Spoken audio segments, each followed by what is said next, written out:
We're on. All right. Didn't know it could happen, but we are live back to back episodes of Let Your Words Count. We are here again, still with our special guest today, Brother James Cole, myself, Gary Gant, Ethan Merriweather. Hello. Still here, and again, working on Let Your Words Count. This is episode 5 now, and just want to keep going with the same topic, and the same intent and the same momentum, right? To look at words, how they're applied, what negative and positive outcomes are there, and how do we switch those to get more in line with positive for everything as much as we can. Minimizing hurt and looking for the benefit and how we can grow and be improved ourselves as often as we can. So as we were ending last episode, we kind of got some sidebar conversation going, and the word conformity came up. Conformity. So we're going to look at conformity today in this episode, and the definition of conformity is the act of changing one's beliefs, behaviors, or attitudes to match those of a group. And the comment that it can be conscious or it can be a conscious or unconscious action. The act of changing one's beliefs, behaviors, or attitudes to match those of a group, whether consciously or unconsciously.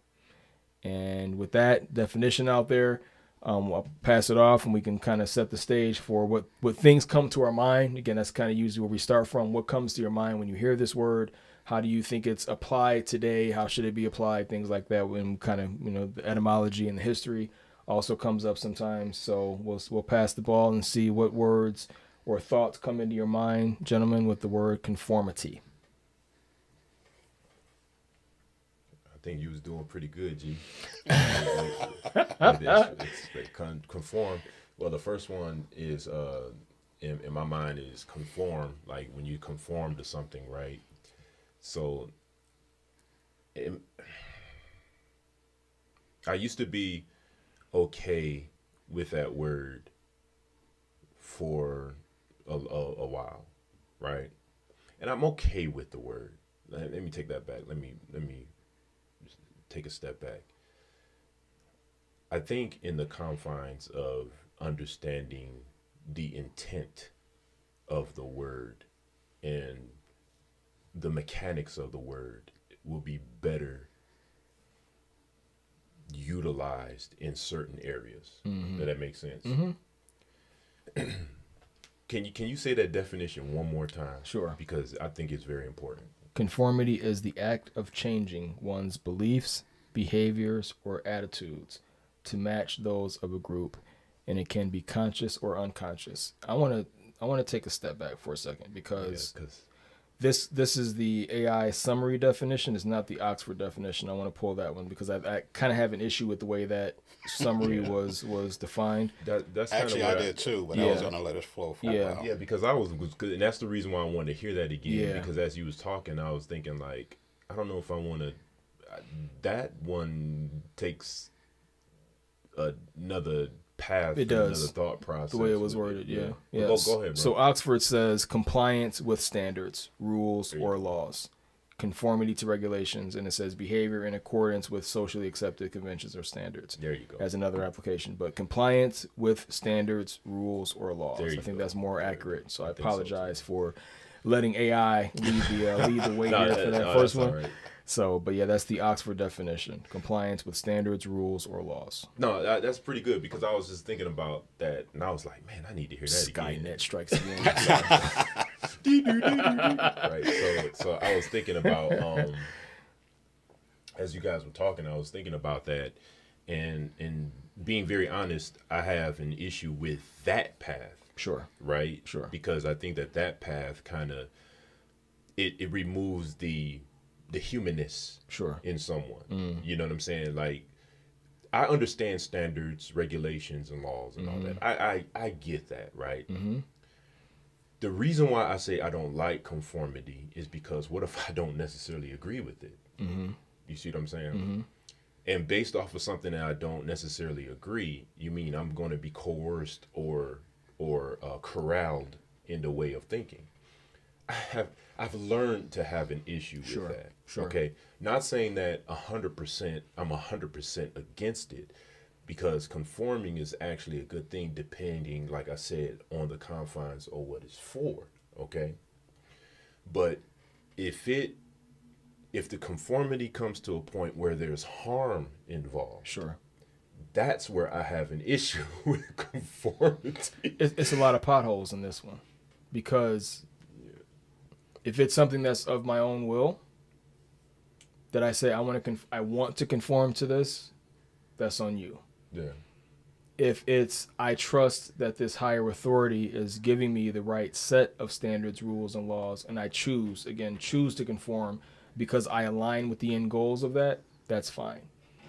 When it's manipulated, coerced, things like that, that's when it becomes a problem. When it's letting somebody else dictate to me, these are the terms of acceptance for you, and whether you agree with it or not, you have to conform to this, otherwise we won't accept you. That's where it starts to get into some of the gray area to me. If it's something I'm consciously doing, I'm willing to accept it, and I agree with those standards and laws, by all means proceed, right? But if I start to accept a concept, rule, standard, law that disagrees with me, but I still do it because I want to fit into a group, that's a problem. Yeah. That's a problem, because then you start contradicting and violating your own, the direction that feels right to your soul, the direction you're called, to do whatever. When you start going against that because conforming or being accepted by a group means more to you, then there's a bigger problem there, I think. I've used the word in the past, group think. Yes, absolutely. And that's what I heard as you were talking. For sure. Okay. Yep. And to Ethan's point concerning what the standard is determines whether one willingly conforms or not. And as as we understand conformity, that word is based on something that's known as the standard. Sure. Okay. And so is there, or are there, many subsets, if you will, many lower standards, but then is there an overall standard? Okay. A couple of weeks ago, I was trying to explain the word law to someone, okay? And let me see if I can fit this into the word conformity. Gotcha. Okay? Because we know concerning speaking Bible and the law of Moses, Sure. and, Sure. and so a lot of times when we hear the law of Moses, people are thinking about the specific details, do this, not do this, so on and so forth. So in trying to get the person to understand, I said, okay, let's think about this. Okay. Say you want to work in a child care center. Okay.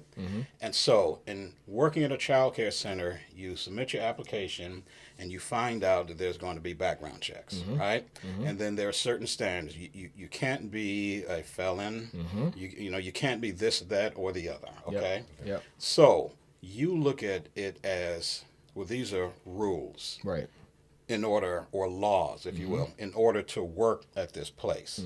But I was telling the person, don't look at that first. Go back to the source.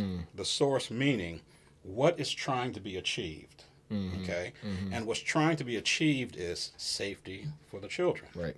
Okay? Right. So then that's the standard, or that's the law. Right. Safety for the children. Okay? So then how do we, I'm going to use a military term, promulgate, okay, safety for the children? Sure. Well, then now you can't be a felon, you can't be a pedophile, you can't this, that, and the other. Right. So if you just understand it to be a list of rules Right. that you conform to, then I see where someone has a problem with that. Absolutely. But if we can be open to understand it's an overarching goal or standard to conform to, and in this case, conformity to what? Safety for the children. Okay?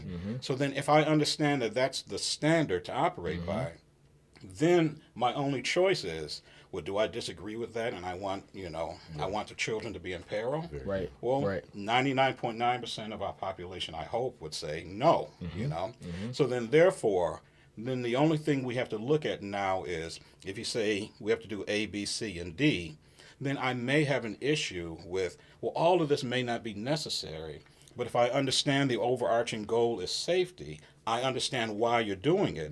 So then now we may not fight, we may disagree, but we may not fight so much about whether this one is necessary or that one if we understand what the overall goal is. That's great. So when it comes to conformity, my understanding is if we understand what the overarching goal I is. like that. The intent behind it. Yes. And because, see, now you have to reflect upon yourself, like I said. Do I agree, do I understand, or agree with the overarching goal? Okay?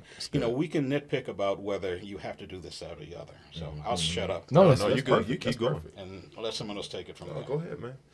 Yeah, because I think I thought you were doing well. Because basically you said that we really have to, in a sense, go to the root cause and the intent of Yes. the Yes. matter, right? And I think that, or what is it that you're trying to accomplish? And I like what you said about achieve. What is it you're trying to achieve? I had to write that down, man, before I forgot. Before I forget, you know what I mean? So, conforming to something. I work at the plants, right, down south and up here, in Michigan, across the board. There's a need for following standards and guidelines, right, especially in the automotive industry, because there's many reasons. It's not only because you want a vehicle to drive out at the end of the assembly line, but you want that grandmother or that mother driving those kids to be safe, right? So there are guidelines or rules that the worker that have their hands on each component of that vehicle must understand that safety should be the number one priority. Absolutely. When putting something as critical and dynamic as a vehicle together. For sure. So when you're talking about conformity in those confines, I absolutely agree with that, right? When you're talking about, let's say, I'm gonna go there. I'm gonna just go there. Right? I'm gonna just go there, right? Let's go there, because there's a couple of times in history where we see conformity actually creates a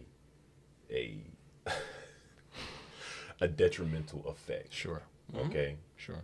You have, the Africans that were placed on the transatlantic slave trade.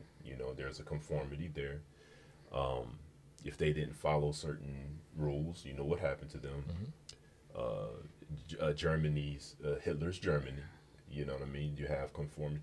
I mean, from what I understand, I think that Hitler learned from the transatlantic slave trade. He said he in many learned. He ways. learned from the way America had. He learned from America's treatment of African Americans, legal treatment specifically. Yeah. He took note of the way America's system allowed them to legally mistreat a group of people, and he applied that into the way he led Nazi Germany. That's his own words. Yes. Yeah.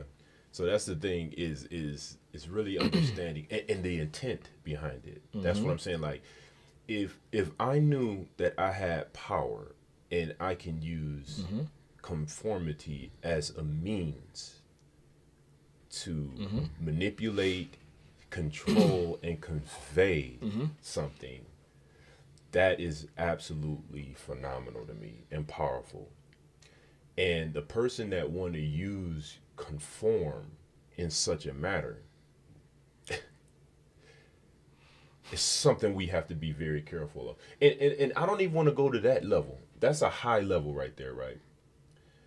For right now, I want to talk about my understanding of conformity. So, understanding my level of conformity and my localized area, right? It definitely on this podcast, because this podcast, us using words, let your words count. This could be a means For sure. of causing people to conform. For sure. And actually in a good way, in a positive way. Did that make sense? As long as we invite them to be a part of the conversation, like if there's something to conform Beautiful. to here, Yes. you as the listener review, hear out what our intent is. To your point, once you know the intent, scrutinize, right? Do you think the standards, rules, and laws that we talk about or that we set up here will help accomplish that intent. And if the answer is yes, you see the intent, you agree with the intent, you agree these laws will help implement that, then by all means conform, right? But you as the listener should be the one making that choice and not with a gun to your head. And that's Yes. yeah, I'll stop. No, that was my point. That was I'll kind of stop. that was actually the point that I was trying to drive. It's like with this platform, we welcome your input. Absolutely. Right? We welcome your input and leave comments. Absolutely. You know, while we still have the opportunity to speak, you know what I mean, without being fined or whatever, because you never know down the line. We have no idea what the world is going to do, right? So while we have these platforms right now, this is the time to build each other up, our understanding, not to be rebellious, but to really understand so we can be better humans, better creatures of the living God. Absolutely. You know what I'm saying? Absolutely. So how I want to use conformity is a way that we can conform so people can be in the sight of God the way God's intent truly has been, in harmony with God, instead of disharmony or disunion with God. You know what I mean? So I'm trying to be very clear with. I think I have been clear. I guess, you know, the last point I do want to say is, for me anyway, is when I look at conformity, like what did Ethan Merriweather want to conform to? What do I want to look like? What do I have the control over to say, yay, I don't agree with this. Yes, I do agree with this. Because conformity is not necessarily a bad word. Agreed. Because I can choose to conform to Agreed. something or not, you know. Agreed. But like Fully you agree. said, unless you have a gun to your head and say this or do this, or else this is going to happen to you. You know, now you have a chance to either, you know, say your blessings or conform to that mindset or whatnot. Go ahead. This is deep, as I think we've already stated. Because I just had a couple of thoughts just as you were talking. One, political or societal, and then another in the church. Okay, but to me, I saw the same thing. And it has to do with what I will call: is there growth and is there progress? Sure. Okay, we can conform to previous standards because those standards were there based on the way things were. Okay. Yeah. Those standards were most likely set up with the understanding is this is optimal, this is the way things are. Okay. Think about coal, for example. COAL, coal, right? Yep. Well, if that was the standard, then of course we operate and make choices based on that. Right. So then if we see that there is growth and then there are other means to bring about, in this case, power, electricity, you know, fusion, so on and so forth, then if we're told, no, we can't do that because this is the standard, okay, now what we're doing is we're inhibiting growth, you know, because knowledge abounds and it grows, and so therefore we need to go on. Same as in the church. There was an understanding based on where we were at a particular point in time, and then we call that the standard by which we operate. You know, the old landmark, if you will. Okay? So then now, but my understanding is and I think this goes to your point as well, I think we're reading out the same playbook, so to speak. It didn't allow for growth. Right. The understanding was this is our knowledge at this time, and it Right. was good at that time. Right. You know, Bishop Young, he would often say, don't complain about that. It was good at that time, right? But if we see that growth needs to take place and the standards that we previously stood by did really not allow for growth, then that's where, when I use the term groupthink previously, because the group has accepted a standard that didn't really allow for growth. Right. And so then now I make a conscious choice not to conform. Not so much that I'm a rebel, but I see that the standard by which conformity should be operating by is the better standard, the higher standard. Okay? And so that's why those that bring about change within society are seen as an outlier and as rebels, but they aren't rebels in many cases. I don't believe. Mm-hmm. If you see a better way, Absolutely. I agree with that. and then to the point of even the ministry of Jesus, Mm-hmm. that was exactly what it was. Mm-hmm. But yet he was fighting against the standards. Mm-hmm. And so people say, conform to the standard. So it's not so much that you're a rebel if you don't conform, Mm-hmm. but you really need to understand what you're conforming to. Absolutely. And if you don't understand that, if you see that you're just conforming to the way things are because, to go along, you got to get along to go along, now there's a problem. Absolutely. Because now there's a problem with the thing that everyone is conforming to. Right. So this could go either way. But to me, the bottom line is, what are we conforming to? Yes. Great yes. point. Very good point. So I said I had my last point, but no, I think I'm good. Gee, you had something else? You keep I going. think he has a lot. But I have a lot to say too, but I don't know. I'm still thinking about it. I to think come out. I think what Brother Cole just said, like the importance of seeing that there's growth that's happening, right? And I think that's where you start to get into what may be considered, I'm not gonna say dangerous territory. I don't want to give it that label, but just people needing to be honest. And sometimes the power structure that has authority at the time wants to keep a narrative going, and you're not allowed to be honest. You're not allowed to say, I'm saying this because this is the standard, this is what everybody is saying and everybody expects to be said, but it's not really how I feel.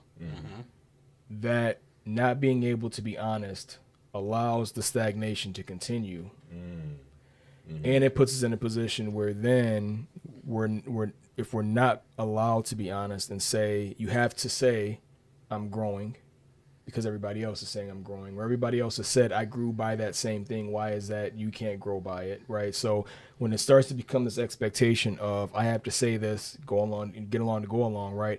I have to say that I'm growing because everybody else is saying that too. So if I say I'm not, they're gonna look at me like something is wrong with me, or maybe something is wrong with me. Yeah. Not being able to be honest and look at a situation, a set of standards or whatever, and say this works for me or this doesn't, and then talk about why. Because if it has any importance or meaning to you, you shouldn't just say I'm good with that and walk away. You should look and kind of address and deal with it. I'm speaking to myself and the way I've dealt with things incorrectly in the past as well with that. Again, trying to be honest in the way that I assess it, right? But I think that's a key thing. If you cannot have that conversation, that honest reflection of, okay, you said this rule or standard is to get me to this point. I'm not feeling that. If I can't vocalize that, there's a problem. Yeah.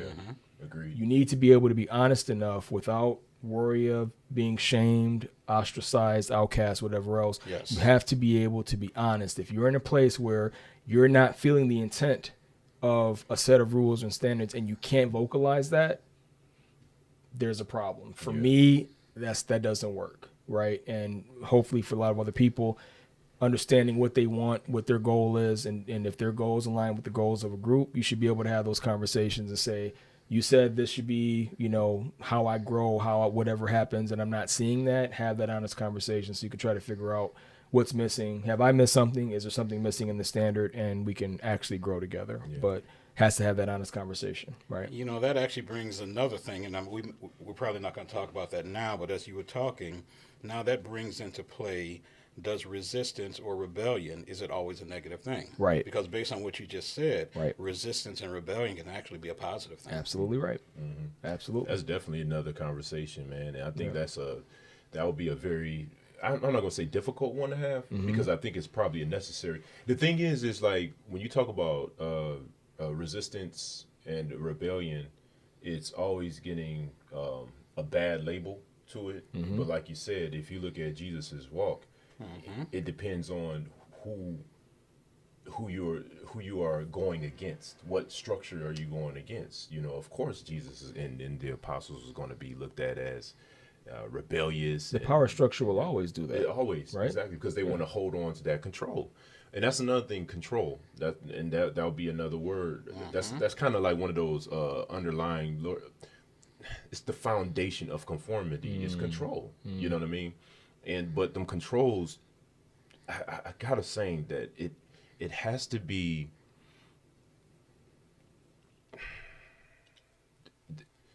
It almost goes back to our episode 4 when it talks about consideration. If you don't consider, like strongly consider that the effect or the output of this conformity, what is it going to look like at the end? And if you don't have any care, if you are careless about what it looked like in the end, then are you going to allow that negative form of conformity to win? And a lot of times, if we are not being led by the proper tool that God has given us, right? The Holy Spirit, then that negative, dark side of conformity is going to win. You see what I'm saying? And I think that we have to be mindful of that. And going back to what you said, G, is being honest. If I'm honest with myself, and if I can look at these things in my mind, and regardless if I win, or I'm gonna just say it like this because I know we have to be careful for censorship, right?